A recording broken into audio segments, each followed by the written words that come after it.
Hello, great to have your company. I'm James Preston for kalkinemedia, and welcome to another edition of Executive Corner Expert Talks.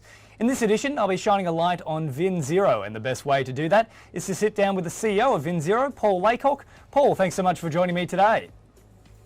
Thanks, James. Pleasure to be here. Well, Paul, first and foremost, what is it exactly that VinZero does? So, to put it simply, VinZero is a supplier of design technology and ways to manage data for the architectural, engineering, construction and manufacturing marketplace. So we're bringing solutions together to connect all these different segments together with their design and bringing their data together.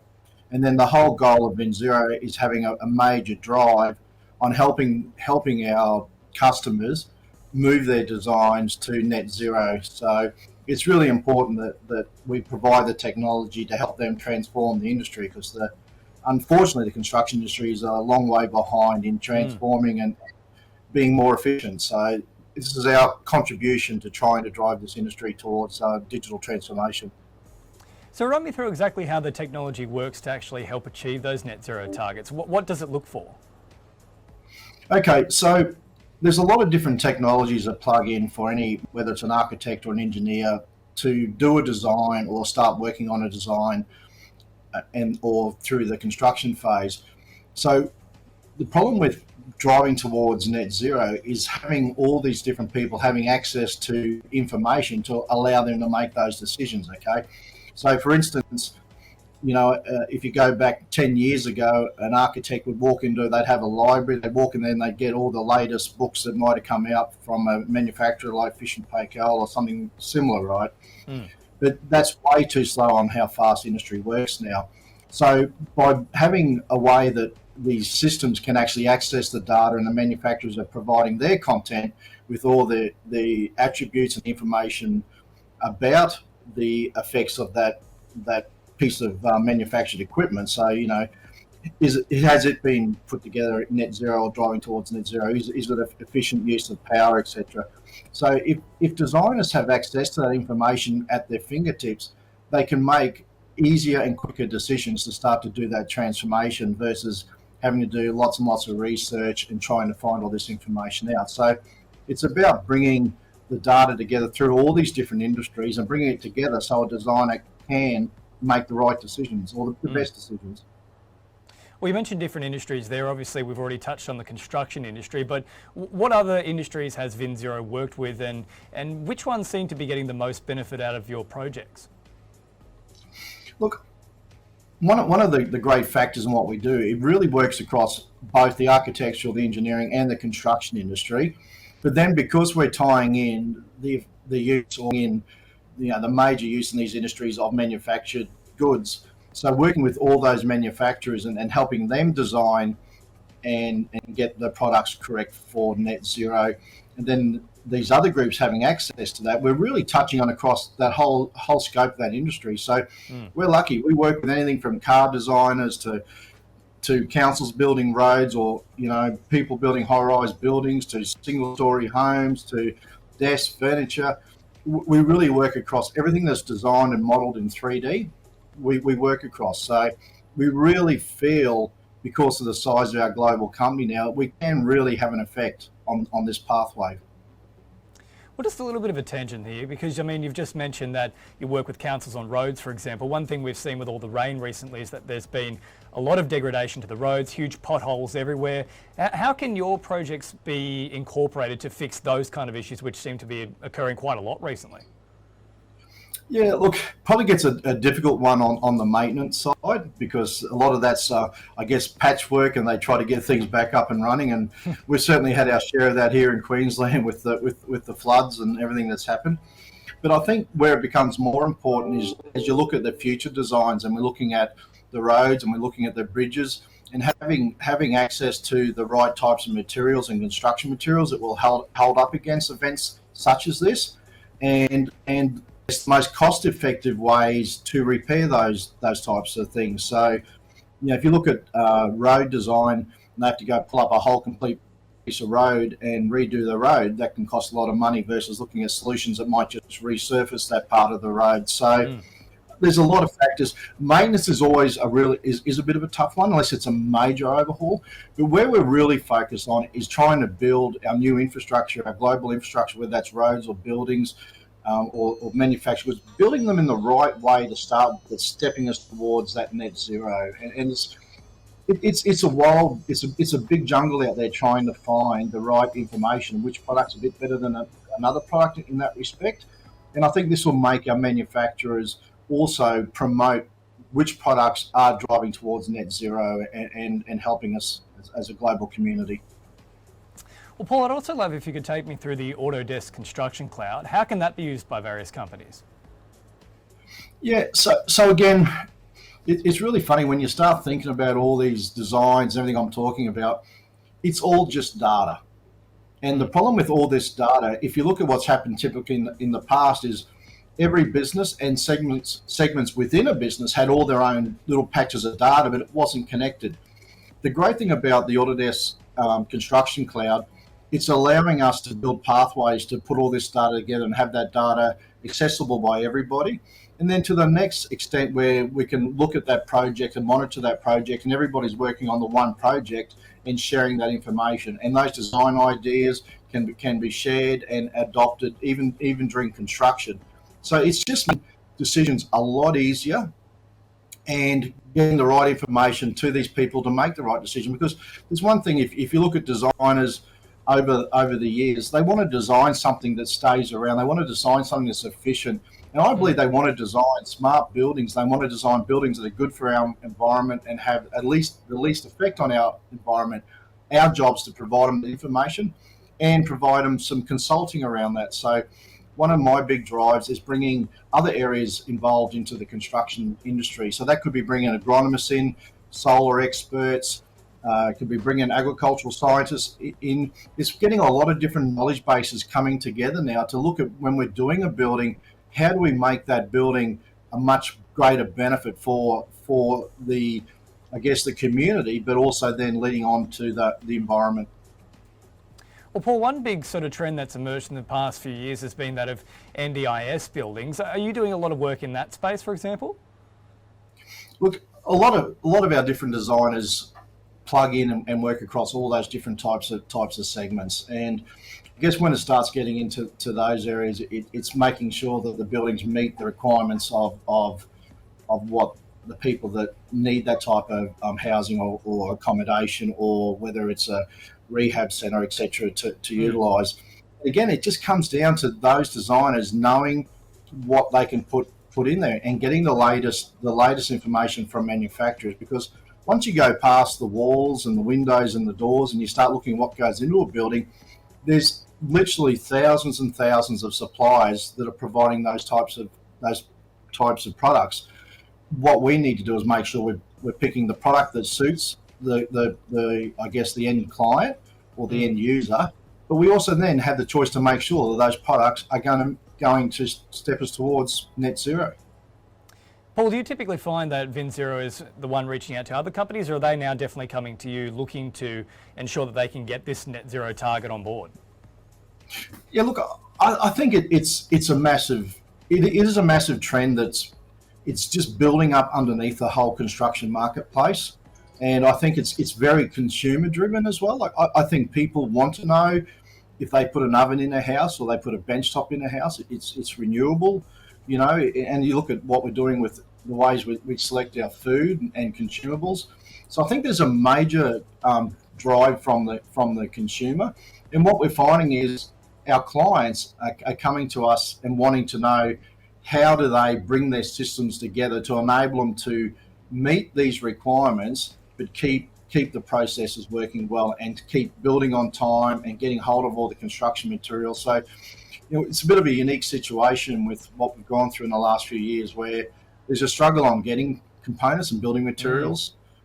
There's differences. Some places there's not a lot of building activity. In other places it's really going, the building industry is going quite hard. And we've got people issues with, not being able to rent houses. So it's a real funny situation that we find ourselves in. But one thing that comes out of these types of situations, I guess in my experience, is it starts to make designers and make people in the industry think about smarter ways to do things. And our community has to start thinking about smarter ways to house themselves and build communities that we can provide housing and put a roof over people's heads. So there's some genuine issues going on in our country today that we have to solve. And I hope our government's got their ears on to focus on these things, because they have to drive these changes. I mean, let's just talk about manufacture. Everything's manufactured out of country. There has to be a trend. I'm calling it manufacture in country. We have to manufacture and we have to design in country. Now, we don't have a huge population, so we can't afford for 1,000 or let's say 100 manufacturers to go and manufacture washing machines.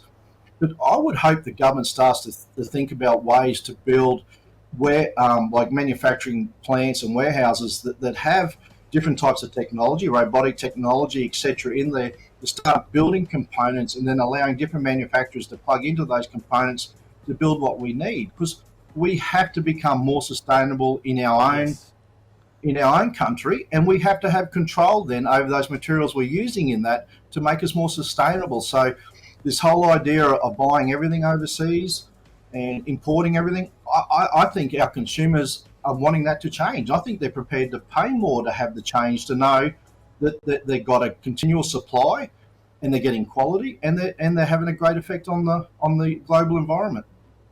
Paul, you're 100% correct. I mean, you look at the issues with China over the past 12 months, maybe even preceding that. Of course, there's been tensions with Taiwan. There's been the shooting of protesters in Hong Kong. I mean, this is a nation that's caused a lot of issues, not to mention the wine bans, everything. So, I think given the amount of minerals and commodities that we have right here in Australia, whether it be coal or otherwise, I mean, it's a resource-rich country.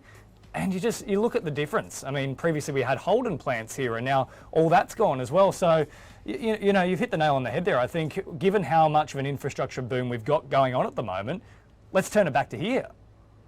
That's right. And if you look at a lot of the products that are manufactured, there's lots of different componentries. We just got to get smart about how we build that together and how we can use robotics and to keep our costs reasonable. And robotics isn't there to replace our greater workforce. It just has never proven to do that. It just changes the way that we do things and makes it a bit more efficient. But I say to people, just ponder this question just for 5 minutes.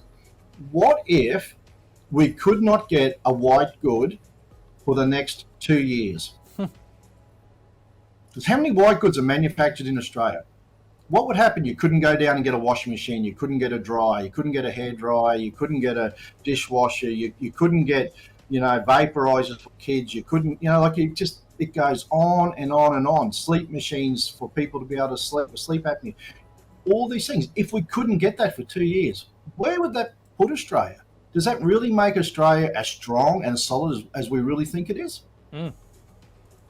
Well, look, I mean, one interesting thing for me is obviously there was a lot of bad stuff that happened with Germany in the 1940s, but preceding that, they had to rebuild their entire economy based off the back of the First World War, and that was done by focusing inward, ensuring that all their manufacturing and everything else was coming from within the country. So we've seen it work in the past. Obviously, we don't want to go down the end path that happened there, but we have certainly seen that countries get a lot stronger the more they try and focus inward.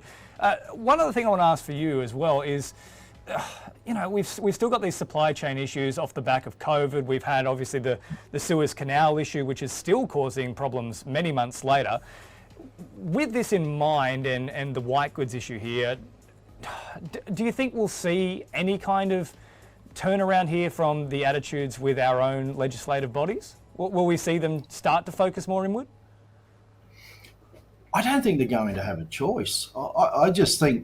I think people are starting to say they want a different pathway. I think our designers, I think our architects, our engineers, all these people want more certainty on what they can do, what they can design, what they can build. And I think it's like the consumer ends up driving what changes in a marketplace. And I think because of COVID and all these other things, I think the consumer now is really aware of what's coming from where and the effects of not getting that. And you're already going to face issues with wheat, etc., from what's happening in Russia and Ukraine, and we talk about petrol prices. Well, it's fairly obvious. I think we're going to see some of our things like bread prices, wheat prices are going to rise. All these things are all probable. And I think the consumer is just going to start to say, if we're such a great country and we have all these great resources, why can't our government build securities around making sure that we're looked after? Yes, absolutely. Well, look, I'm sure we could talk about these kind of things till we're blue in the face, Paul, but we can move on a little bit here. Look, we're already into April. The year is moving along very, very quickly. What would be the objectives for VinZero for the rest of 2022? Yeah, look, we're certainly, we've set really strong, I guess, views on growing what it is we want to deliver to the industry. And any large corporate, or any large business, I wouldn't say we're a large corporate, only 500 odd people. But you can sit there and go, we want to grow revenues and we want to grow the number of people.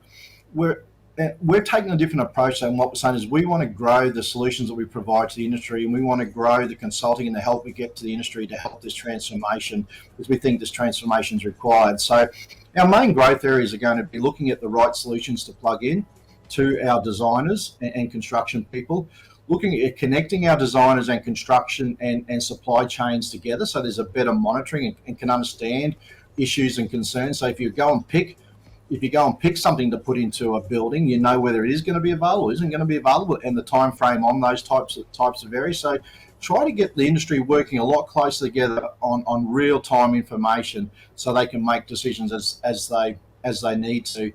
And I think from there, we're certainly looking at growing our coverage more across other parts of the world. Already in our I guess our pipeline for people wanting to join our group, we're looking at, we could easily double the size of our business in the next 6 months. So that's talking about going from some 200 million euro to 400, 500 million euro.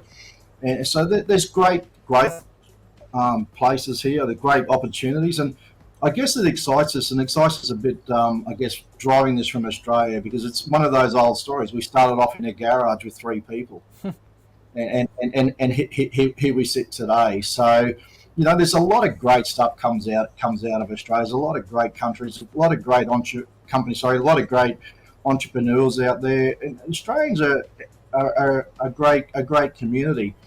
And I just want to embrace on that and see what difference and what help we can provide across the world. And we've got a great company in India, and the same as in the UK and in America, and now throughout Europe. So there's just exciting times on how we tackle this as a global approach, not just what we're going to do in Australia. We really want to look at this as a global phenomenon and bringing all this data together, because it's the only way it's going to happen.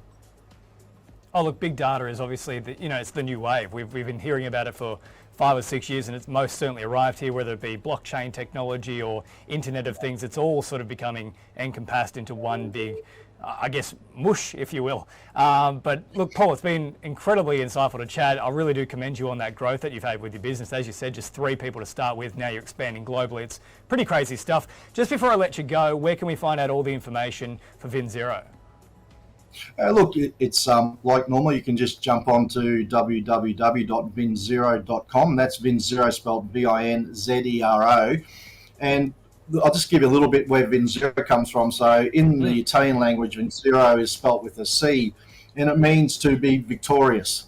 And we like the word victorious because it doesn't mean necessarily winning. It doesn't mean a spot. It means you've actually achieved what you set out to achieve. And then we change that to a Z because we want to be victorious in targeting the zero approach to and adding a difference to our environment. So there's a big meaning that's gone behind that, and we really hope to drive that to be even a global brand than what sits today. So very excited, and look, been a pleasure catching up and having these discussions. And there is a big transformation, and customers, consumers, governments, we all have to listen. We all have to do something a little bit different and a little bit better, and we've got to make Australia a lot more self-sufficient.